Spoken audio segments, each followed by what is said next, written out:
Why is procrastination stealing your future? Why does it feel like time slips away whenever you plan to start?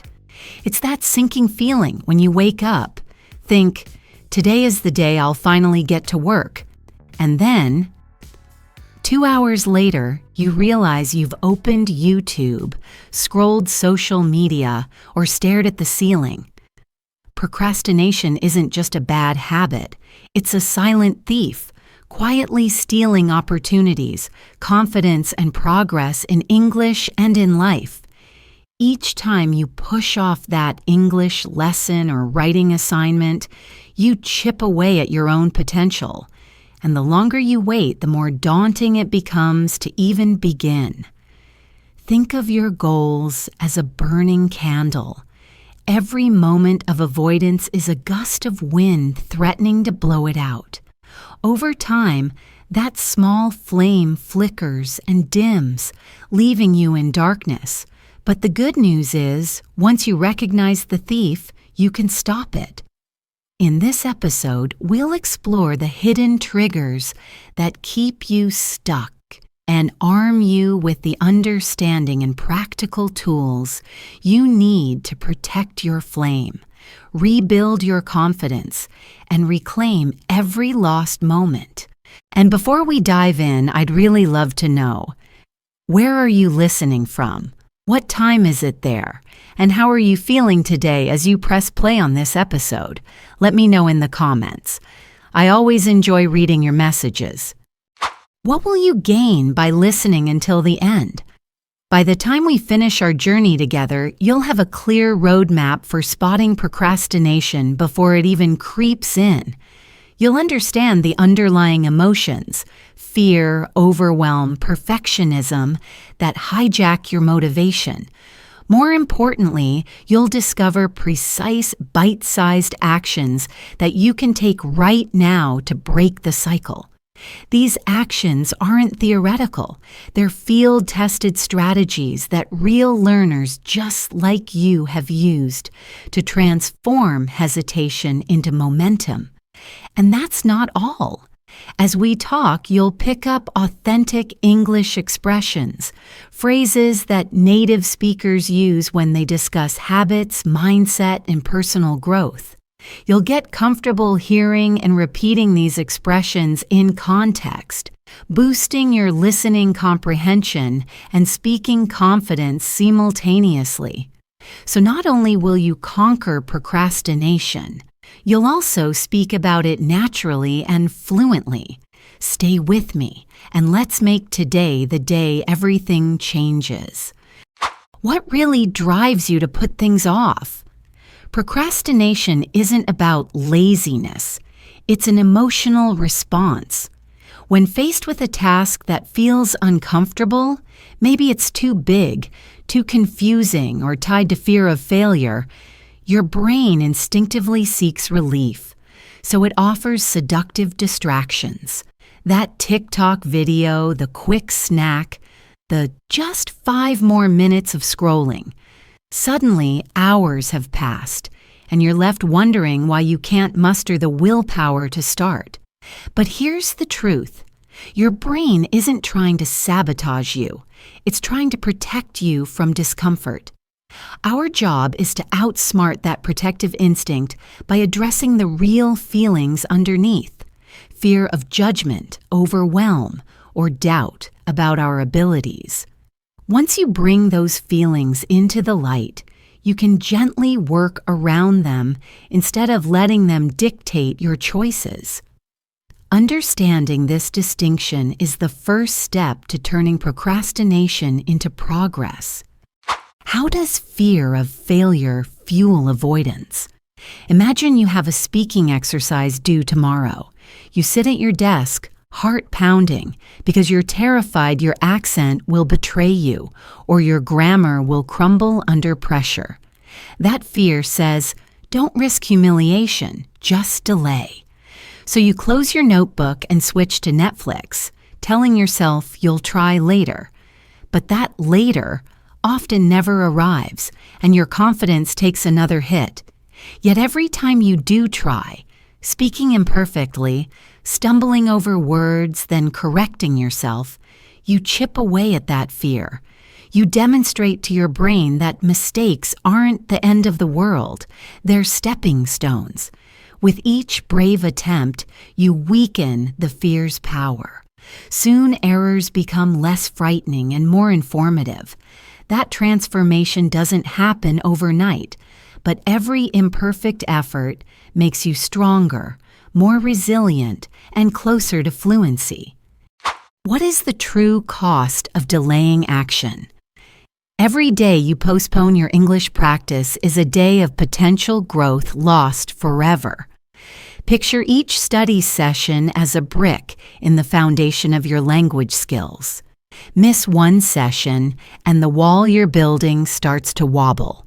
Miss 5 in a row, and you might feel like you're back at square one, struggling to remember even the basics.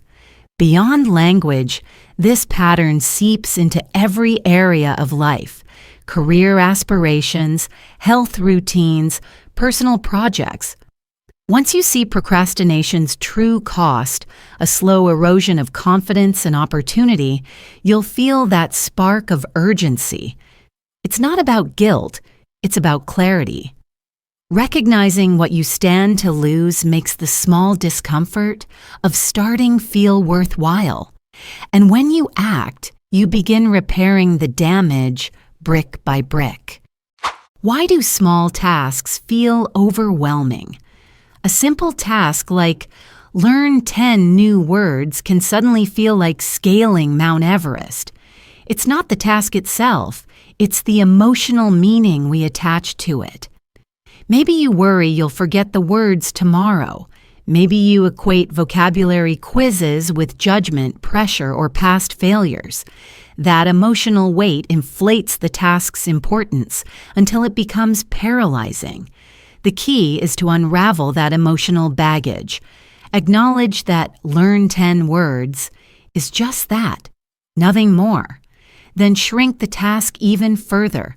Choose one word, say it aloud, write it once.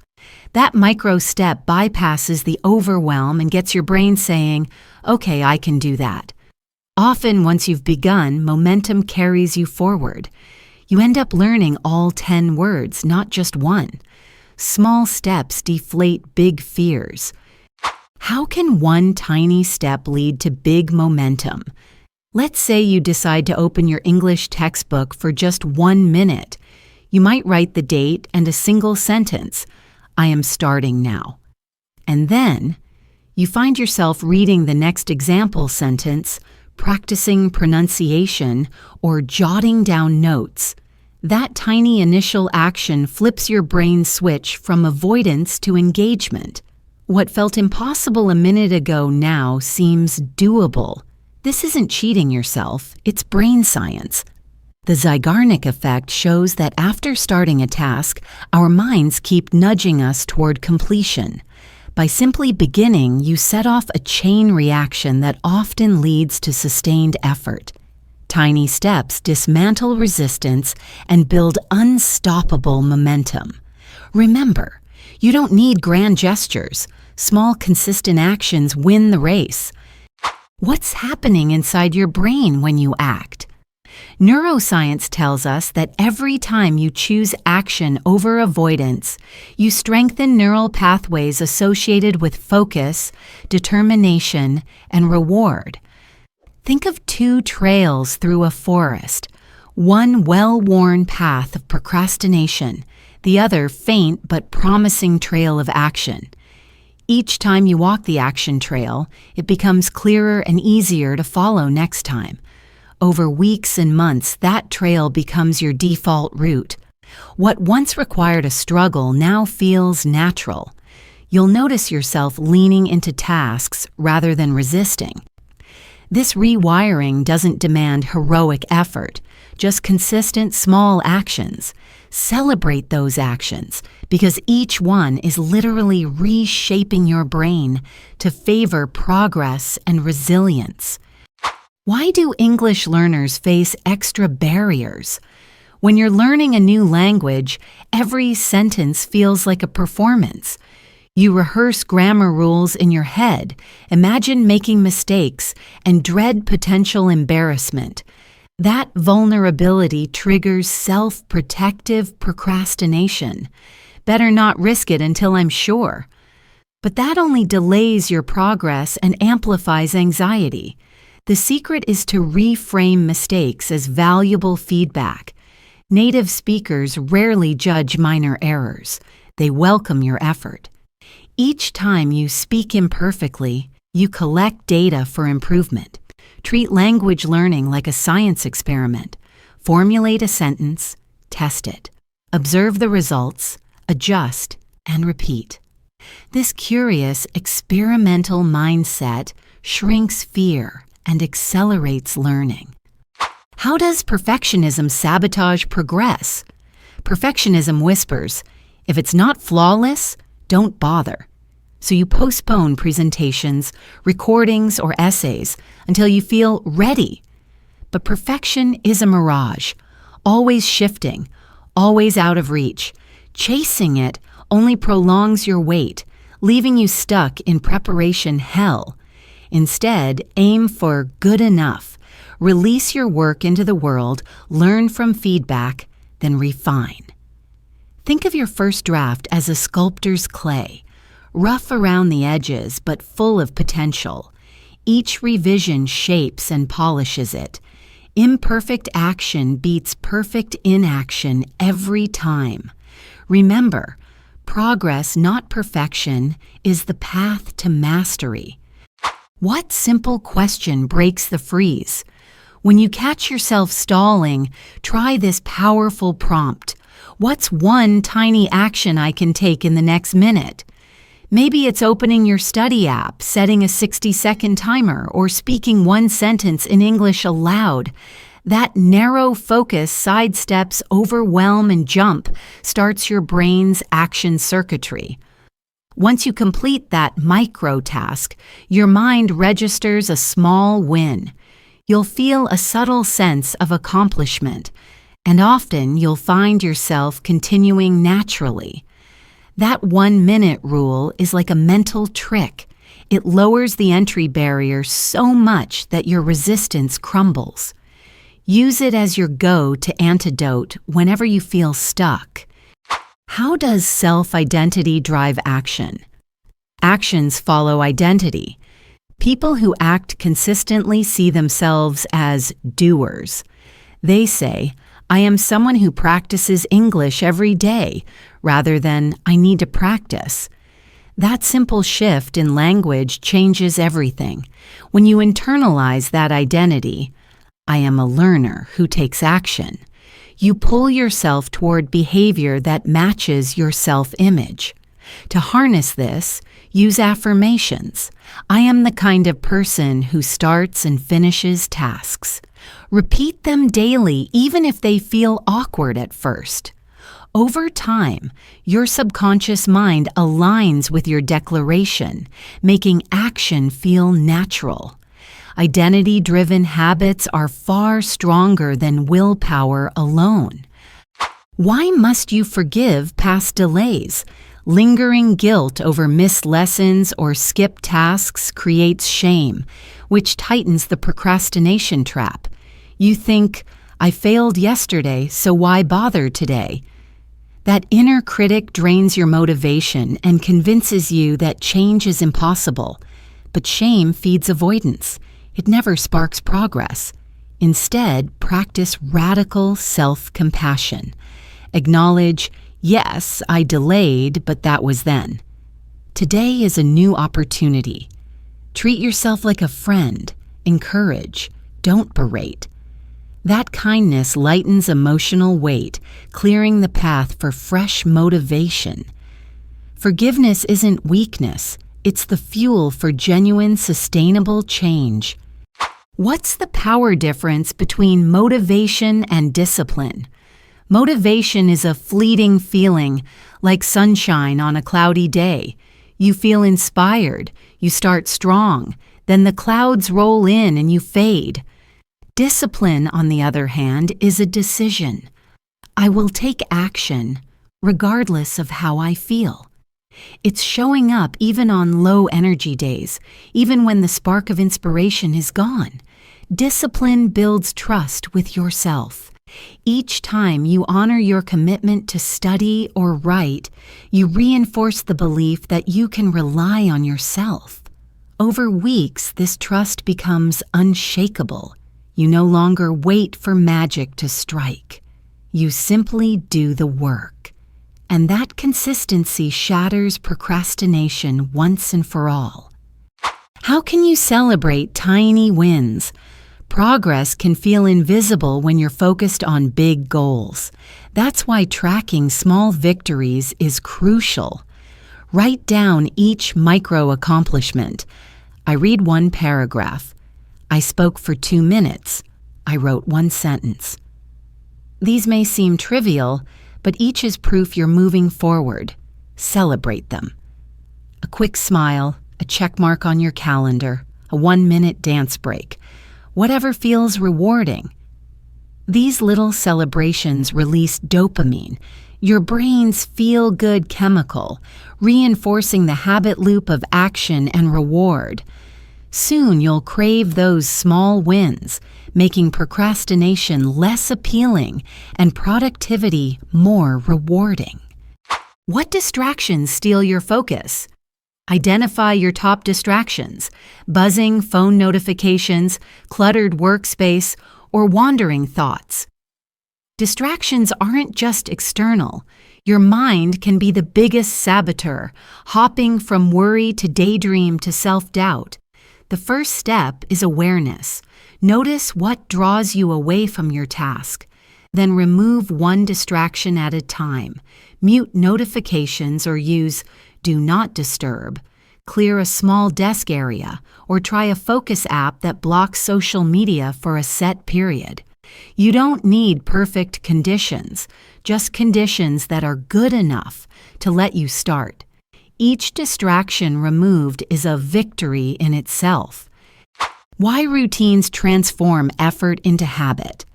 When something becomes routine, you don't debate it. You just do it, like brushing your teeth. Decide on a simple daily ritual: morning listening practice, midday vocabulary notebook, or evening journal entry in English. Consistency beats intensity. 5 minutes every day outperforms a 3-hour cram session once a week. Anchor your new habit to an existing routine. For example, study English right after your morning coffee or before your evening shower. This habit stacking leverages your brain's love of patterns.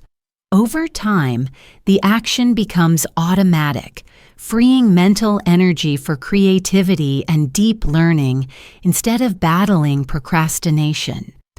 How does accountability amplify your actions? Knowing someone's watching, even a little, changes how you show up. Tell a study partner your goal, join an online forum, or post your progress on social media. That gentle pressure adds meaning to your actions. You're not just doing it for yourself, but also for the community that's cheering you on. Accountability transforms solitary effort into shared experience. You exchange tips, celebrate wins, and encourage each other through lulls. On days when your own motivation flags, knowing that others are expecting an update can be the nudge you need to stick with your plan. Together, you become stronger than procrastination. What happens when you face tasks head-on? Avoidance makes tasks loom larger in your mind. The longer you wait, the scarier they feel. But the moment you confront them, open the document, join the call, speak the sentence, you see they're manageable. That first step deflates the fear balloon instantly. After you face the task, you experience relief, even joy. You realize, it wasn't as bad as I thought. That relief is powerful motivation for the next challenge. Each time you break the avoidance pattern, you build evidence that you can handle discomfort, and that evidence fuels your courage for bigger tasks ahead. What's the one message to remember today? Procrastination is not who you are. It's merely a habit, and habits can be changed. You don't need perfect conditions or endless motivation. You need tiny, consistent actions that build momentum and reshape your brain's pathways. Start with one micro step right now. Then repeat tomorrow and the day after and the day after that. Over weeks, those steps accumulate into unstoppable progress.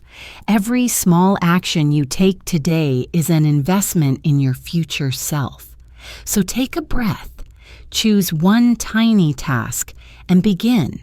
You've got this.